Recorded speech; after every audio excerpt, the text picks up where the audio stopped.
किसी ने बड़ी सुंदर बात कही है। बुढ़ापे में काया, अंधेरे में छाया और अंत समय में माया कभी साथ नहीं देती। नमस्ते दोस्तों।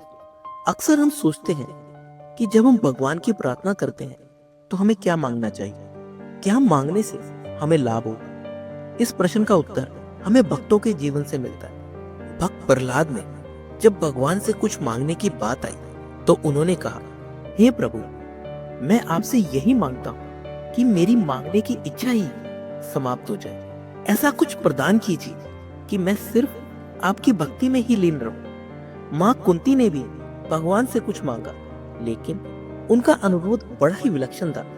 उन्होंने भगवान श्री कृष्ण से कहा, हे प्रभु, मुझे बार बार विपत्तियां दीजिए, कठिनाइयां दीजिए, समस्याएं दीजिए, ताकि मैं आपको निरंतर याद कर सकूं, आपका स्मरण कर सकूं। महाराज पृथु ने भी भगवान से मांग की, लेकिन वह कोई संसारिक वस्तु नहीं थी।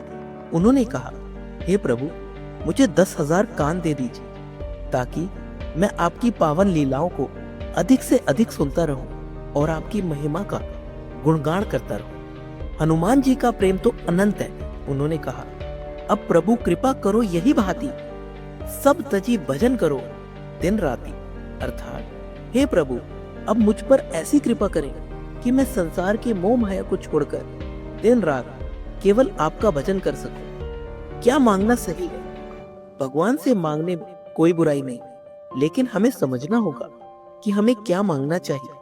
साधारणतः लोग धन, ऐश्वर्य, सुख संपत्ति और सांसारिक सुविधाएं मांगते हैं, लेकिन सच्चे भक्तों की मांग इन सब से अलग होती है। इस संदर्भ में एक छोटी सी कथा है जो हमें सिखाती है कि सच्ची प्रार्थना क्या होती है। पुराने समय की बात है। हमारे देश में एक आदर्श गुरुकुल था, जहां बहुत सारे छात्र विद्या ग्रहण करते थे।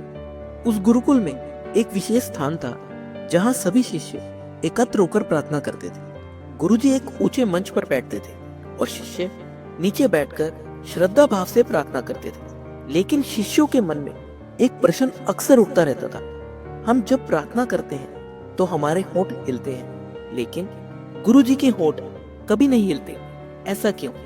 एक दिन एक शिष्य ने साहस करके गुरुजी से यह प्रश्न पूछ ही लिया, गुरुदेव, जब हम प्रार्थना करते हैं तो हमारे होंठ हिलते हैं, हमारी आंखों में भाव उमड़ते हैं, लेकिन हमने आपको कभी ऐसा करते नहीं देखा। आप प्रार्थना में क्या कहते हैं? आपके चेहरे पर कोई भी भाव क्यों नहीं आता?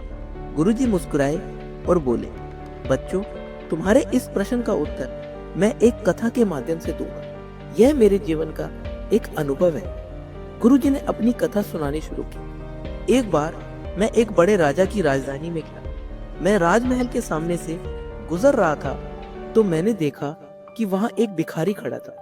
वह अत्यंत दरिद्र था। उसके शरीर पर फटे पुराने कपड़े थे। उसकी देह इतनी दुर्बल हो चुकी थी कि ऐसा प्रतीत होता था मानो उसने कई दिनों से भोजन ना किया हो। वह बहुत कमजोर था, मानो किसी भी क्षण गिर जाएगा। उसके चेहरे पर भूख और संघर्ष की छाप साफ दिख रही थी, लेकिन उसकी आंखों में एक अनोखी चमक थी। तभी राजा ने उसे देखा और कहा, बोलो, क्या चाहते हो? भिखारी ने मुस्कुराते हुए उत्तर दिया, महाराज, यदि आपके द्वार पर खड़े होने से भी मेरी आवश्यकता का पता नहीं चलता तो मुझे कुछ कहने की भी आवश्यकता नहीं है। मेरा तो यहाँ खड़ा होना ही मेरी प्रार्थना है।